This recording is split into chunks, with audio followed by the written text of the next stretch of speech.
Hi everyone, it's Grace. Welcome back to my channel. So in last week's video, I talked to you about a very important ratio, which is the rent to income ratio, and that is before taxes, right? So I also tell you a little bit about the reasonable rent to income ratio should be 30%. And then that is a very important indicator of how healthy is the rental market, right? So anything above 30% would be a bit of a stretch, especially on the renters. So investors should be very aware of this ratio. All right, so I'm gonna link the video up here so you can check it out. And then in today's video, we're going to talk about another very important ratio. I know there's a lot of technical things, but they're very important to assess, what is the risk ahead and what should people pay attention to. All right. So in today's video, we're actually going to talk about the housing price to income ratio. All right, so before we begin, remember to subscribe to my channel and click on the bell button so you get notified immediately when new videos are uploaded. Also, feel free to give this video a thumbs up if you find it useful. And I also appreciate your donation to support my channel so I can push out new and very powerful content, including financial tools to help you better weather the storm in the recession ahead. I know that it's like a scary term. However, it's better to see the risk and analyze it beforehand than when you're like hit in the head, right? So I'm gonna link all the donation links in the link tree down below. You can pay through PayPal, Cash App, or Zelle. And here's a quick shout out to Bill Green. Thank you so much for your generous donation. Your support is very important for me to push out new content so that it's available for everybody. All right, so let's get started. So in this map, I actually include a lot more metro areas than the rent to income ratio. So you should be able to use this map a little bit better. All right, so I actually put like 3 types of data in there from Census Bureau, the Bureau for Economic Analysis, and also Zillow Home Value Index. So I'm not gonna go into details about like the methodology. I'm gonna leave it to the end of the video. So if you have any questions or concerns, go ahead and forward to the end of the video to see that. All right, so this price to income ratio shows the median home price to household income ratio as of May 2022. All right, so the color legend here basically has 2 sides. So the green side is that the price is 2.5 times the annual income. And then if you go to the red side, it's actually 5 times. So what does this mean? It means that the higher the number, the more expensive the price and the more overvalued the housing price in a certain region. All right, so another important number is 2.5. So why is that important? That's because it's actually a calculation that's consistent with the 30% rent to income ratio. The rent to income ratio doesn't necessarily only apply to renters and investors. It also applies for homeowners who have to pay the monthly payment, including the mortgage payment, right? So say if you're a homeowner, your monthly payment, including the mortgage part and also insurance, taxes, and maybe homeowners association fees, all of those together should not be more than 30% of your annual income. All right, so that's how the 2.5 number comes into place. So you should understand that that's a very important but also a standard rule to understand the health status of household income versus the housing price, right? So as you can see in this map that, a lot of places are actually far above 2.5, especially like in the West Coast. So let's go ahead and take a look at, I'm just gonna zoom in a little bit so you can see a little bit better. So like in San Francisco, the price to income ratio is like 8. So the median house price is like $1.5 million, but the household income is only 186K. So that's like really out of whack, you know. So that tells you that like something is not quite right in that particular housing market. And then there's still a lot of like calculations that we have to do in this video, but I'm just gonna show you, you know, on the West Coast, particularly in the Bay Area, this ratio is really out of whack. For example, in Santa Cruz, Watsonville area, the price to income ratio is 10. So that's like really, really crazy. And I believe in this map, that's the highest price to income ratio out of all the regional housing market. All right. So let's go ahead and go to, I'm just gonna randomly click on some of these regions to give you an idea. For example, in Flagstaff, Arizona, you can see that the price to income ratio is 7.1. So that's also out of whack. I know that like Arizona is one of the fastest, one of the regions with the fastest growth. And, you know, the annual income is just not keeping up with the housing price. And there's kind of a reason behind that. All right, so let's go over to Texas for a little bit. And then you can see that there's, you know, different color patterns here. In like Houston, it's a little bit better, only like 3.33. So that's close to 2.5, right? But then if you go to Dallas, it's at 4. So that's also out of whack. And then if you go to Austin, Round Rock, and Georgetown, Texas, it's at 5.83. So the housing price grows much faster than the annual income. And that's a huge risk factor, actually, for both landlords, renters, and also homeowners. And I'm going to explain a little bit more when we do the calculation. All right. So if we go to the East Coast, we can see that there's like a mix of pattern here. For example, if we go to the Northeast, we can see that in some of these like coastal areas, the price to income ratio is actually higher, with the highest at 5.17 in Barnstable Town, Massachusetts. And then we also have 5.55 at in Ocean City, New Jersey. All right. In New York, New York and Jersey City, it's at 4.56. So that's also out of whack.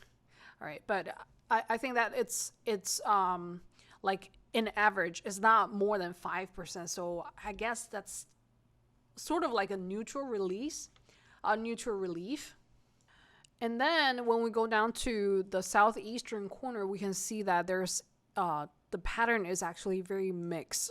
Like in some of these metro areas, such as Atlanta, Charlotte, and Nashville, like these areas are close to the yellow and orange tone. So I think like in general, Atlanta is a little bit better than Charlotte and Nashville. Although the housing price and also like the annual salary are different in all of these areas, I think it's more important to look at the ratio instead of the absolute number, because it tells you like, is the labor market consistent with the housing market? Is it growing faster or is it growing slower, right? So this can tell you a little bit about, you know, whether it's healthy, whether the risk is higher or lower. All right. So the one thing that I think is very interesting is that like in Florida, like in general, it's more to the orange and red tone. So the housing price in Florida is just like going up like crazy, because there's a lot more people moving down here. They're either renting, investing, or buying, just in general. So this is still happening as of May 2022. So we're gonna see what's gonna happen like for the rest of the year, right? As the Fed increases the Fed funds rate.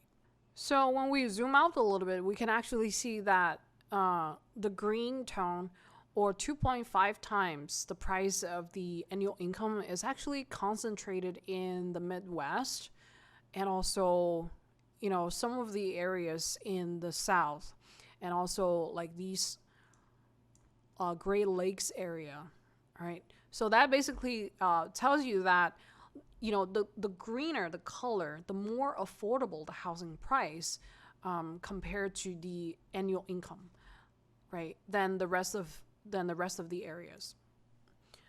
So in the next part, I'm going to use a real example from Zillow to do a little bit of quick calculation to show you what type of risk is resting in a property with a higher and out of control price to income ratio, and why that risk matters to investors, renters, and also homeowners. All right. I think it's easier to explain this in a calculation because there's a lot of numbers popping everywhere. All right, let's go back to the map for a little bit. All right, so I'm just gonna choose San Francisco as an example, right? All right, so the median house price here is $1.5 million, and then the price to income ratio is 8. All right, so it's really, really out of whack. All right, so in Zillow, I'm gonna type in San Francisco, and then, all right, let's do a for sale property first.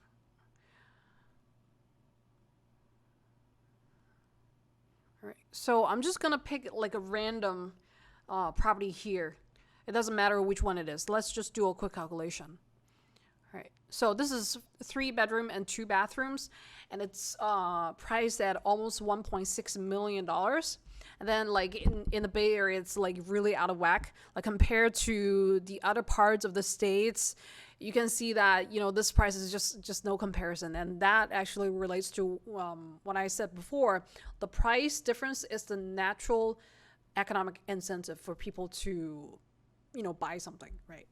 All right. So back to what we were talking about before, what I'm going to do is to show you the calculation for different levels of LTV, right? So the important thing about LTV is that some people can put down like a traditional 20%, 20% down. So the LTV level is 80%.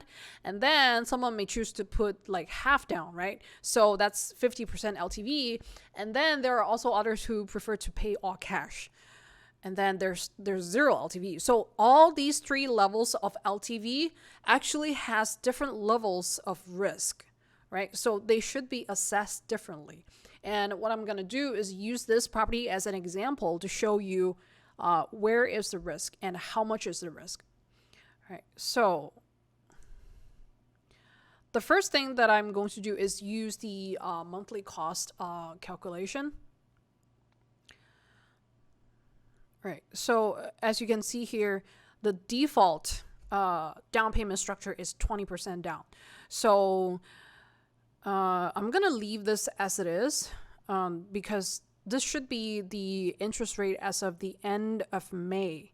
Because right now, the 30-year fixed mortgage rate is like 5.81%. So that's not really accurate.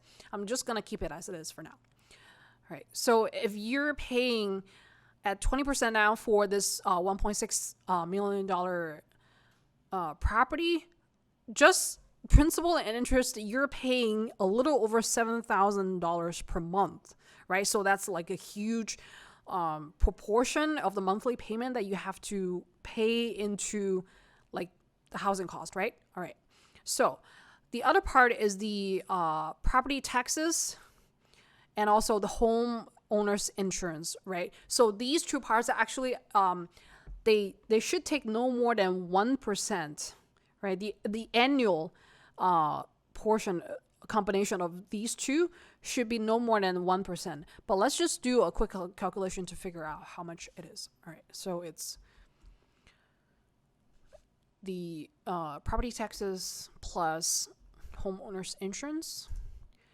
Then we're going to multiply by 12 and then divide by $1.6 million, right?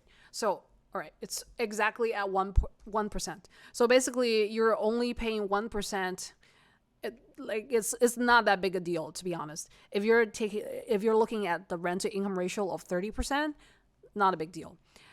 All right. However, if we take a look at like this amount, right, and then when we're comparing the rental value, this is just out of whack. So basically what it means is that if you're buying this property for 20% down, you're actually paying almost twice as much of the monthly payment as if you're like renting out to someone else, right? So this just doesn't make any sense. You might as well just rent there instead of buying this property because you're paying twice as much, so this just doesn't make any sense. All right. So what does that mean?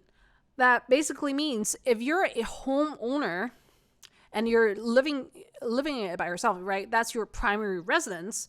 So your monthly payment is more than 30%. Definitely more than 30%, right? So your burden, the monthly payment burden for you is actually higher than a renter, and that's a huge risk factor for you. Because think about it, if you for some reason like got laid off because of like a job lost or something like that happens, anything can happen because right now the Fed is so aggressively increasing the rates. So a lot of corporates are very aware of the situation and they're laying a certain portion of the workforce off. And that could be a risk factor for you. Think about it. You have to make sure that the monthly payment has to be on time. And then if you're delaying that, and you may run into default risk or for forbearance, right? You may have to go into forbearance and all that type of situation, and you don't want to get into that type of situation. So 20% doesn't even get close to breaking even, and that's a huge risk factor. All right, so we're gonna do this. So another important rule that you should remember is that the rent to price ratio, like it's also a golden rule, should be 1%. And the 1% is also consistent with the rent to income ratio of 30% and price to income ratio of 2.5. All right. So that's basically the ratio that you should take away from this video. If you don't remember all the calculations, go ahead and watch them. But these are the 3 golden rules that you absolutely have to remember, no matter in what type of situation, right? So if we're using the 1% rent to price ratio, what we're gonna see is that, let's figure out if we go by 1% rent to income ratio, what is a reasonable rent compared to the housing, the market value that we're seeing here, right? So $1.6 million multiplied by 0.01, and it should be $15,950, right? So it should be $16,000 for rent. But the rent here is only a little bit over $4,000, right? So it doesn't make any sense. And then what we're also going to do is that we're going to go into this map, and then we're seeing that the household income is $186K. All right. So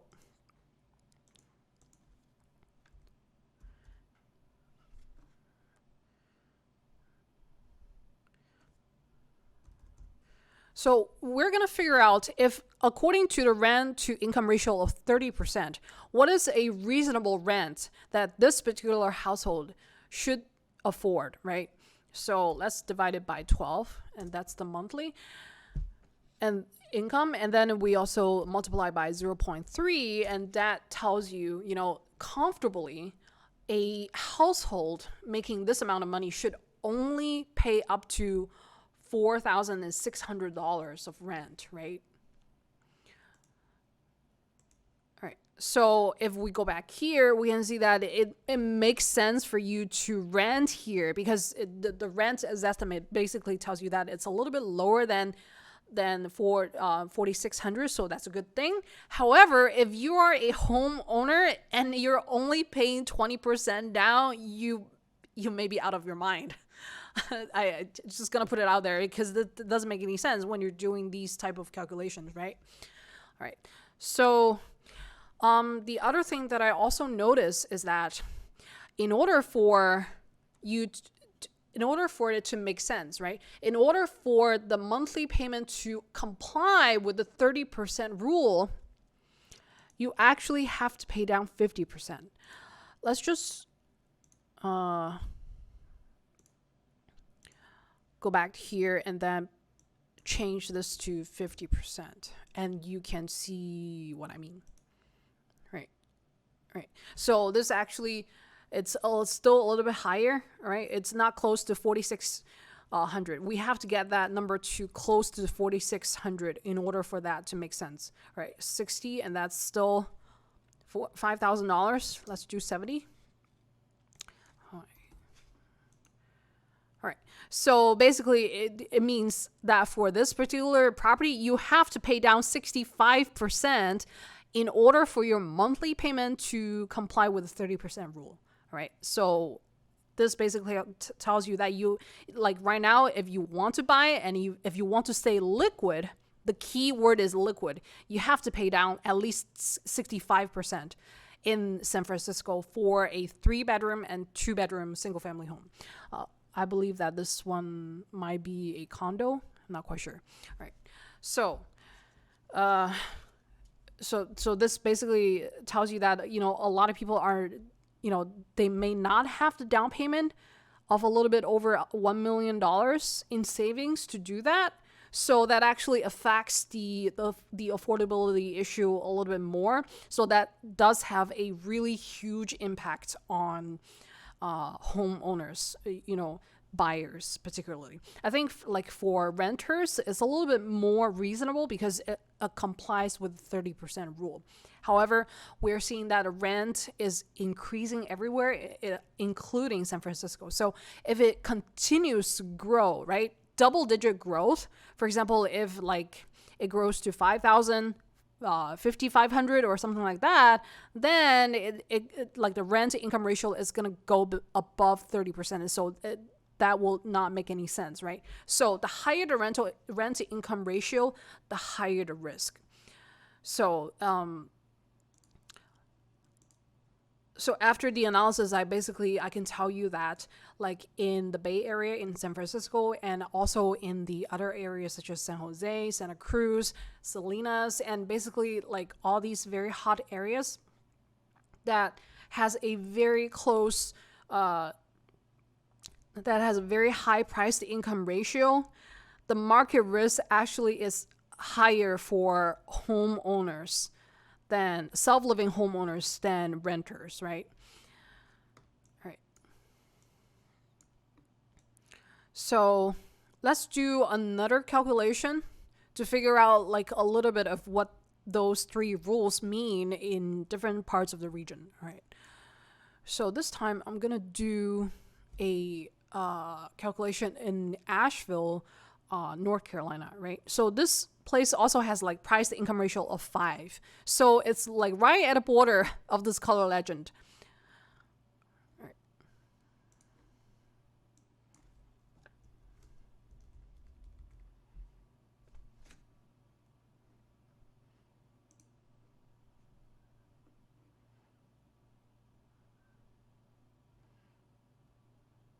All right, so let's do this one to make the calculation a little bit easier.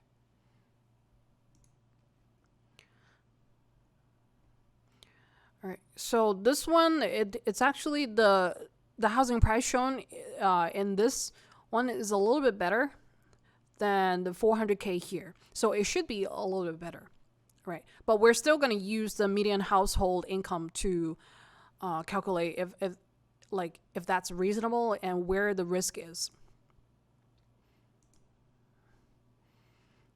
All right, so this is also 20%, and then if we're including everything, the monthly cost is $1,900.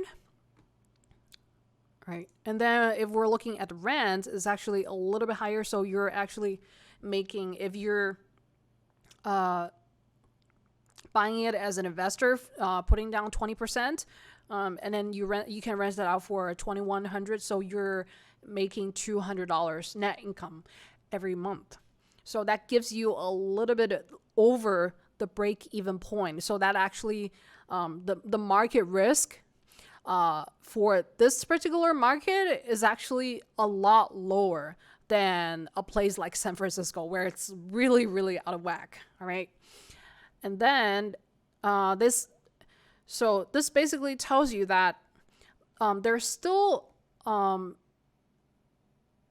there's still a lot of so there's still a space for rental growth in this particular area.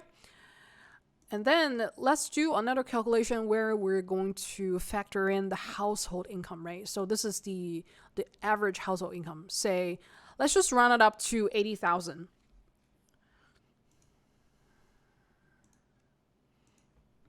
All right, so 80,000 divided by 12, that's the monthly income, and then we're going to multiply by 0.3. So the most rental income, the most rent or monthly payment should be no more than $2,000. So that gives you a little bit of leeway. If you're a self-living homeowner, it actually makes a lot of sense, right? You're right a little bit below 30% rent to income ratio. That's like really healthy. And then if you're a renter, maybe you're paying a little bit over 2,000, but your rent to income ratio is still capped at 30%. So that's also healthy. All right. So we know that, for this particular property is actually $50,000 below, right? $50,000 below $400,000. So that should be a little bit better. All right. And then if we're looking at the other types of properties where, the prices can go up like really, really crazy, right? Some of these properties are higher than 400K. So for these types of properties, the rent to income ratio is going to be higher than 30%. And also the price to income ratio is also going to be a lot higher than 2.5%, right? So for this type of property, you can see that even though the color is red, however, the price to income ratio is like in average is at 5. So the risk of a housing crash or correction is way less than one you're seeing in San Francisco or Bay Area. All right. So let's do another one. By the way, I'm just like randomly choosing a place, to do this type of calculation. Also, let me know in the comment section down below, like which regional housing market that you want me to use as an example, just to give you a little bit more information. All right. So let's do Washington, right? So this one is the price to income ratio is also close to 4.5. All right. So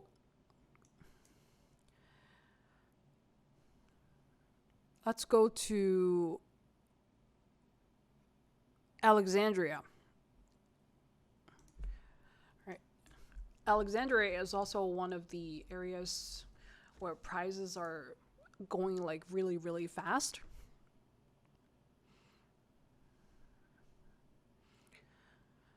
Right. You can actually see that like in these areas the prices are very overvalued compared to Asheville that we see before. Let's do this one. Right. So it's actually a little bit higher than the median house price in all these three areas together, because this is a metro area that actually combines three cities together. So There can be a little bit of difference. And also the other thing that you should pay attention to is the household income, which is 123K. All right. So we're also going to do the same thing. When a buyer is putting only 20% down, the monthly income is 4,100, right? 4,200, right? So when you compare that to the rental income, the rent is actually lower. So it's at 3,700. So, you're also not breaking even. You have to even pay a little bit more as a self-living homeowner if you only put down 20%. So that tells you that this place, the home value is overpriced, and it's also subject to a greater chance of correction than Asheville, North Carolina. So what we're gonna do is also use the 123K annual household income to calculate what is a reasonable rent or monthly payment.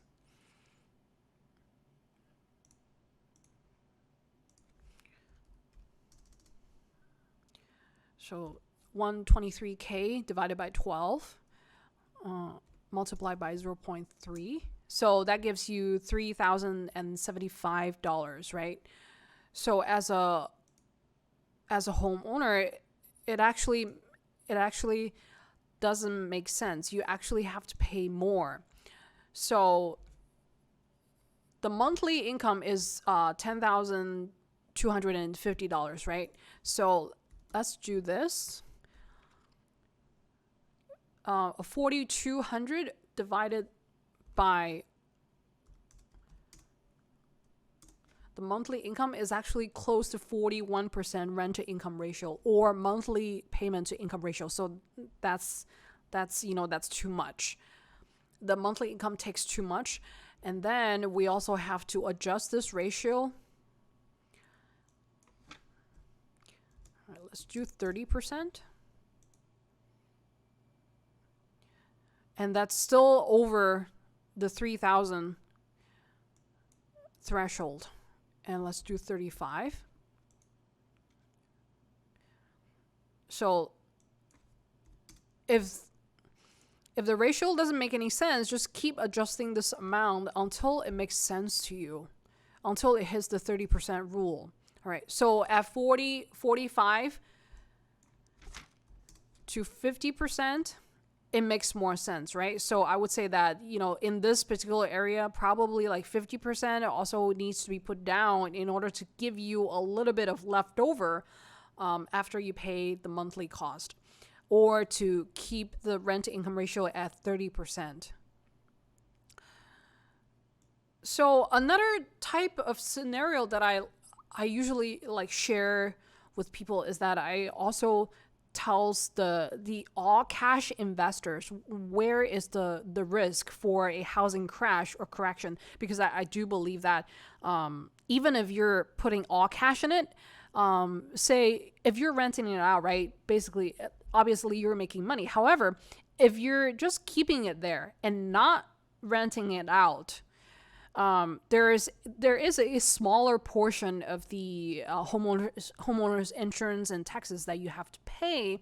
However, you're also foregoing a part of the rental income that you could have captured if you rent it out.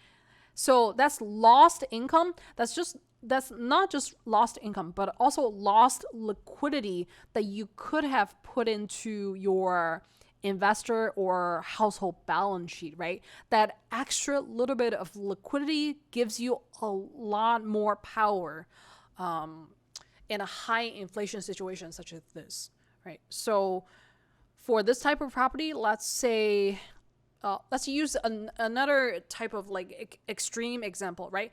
This is, you're an all cash buyer. You don't have any mortgage rate.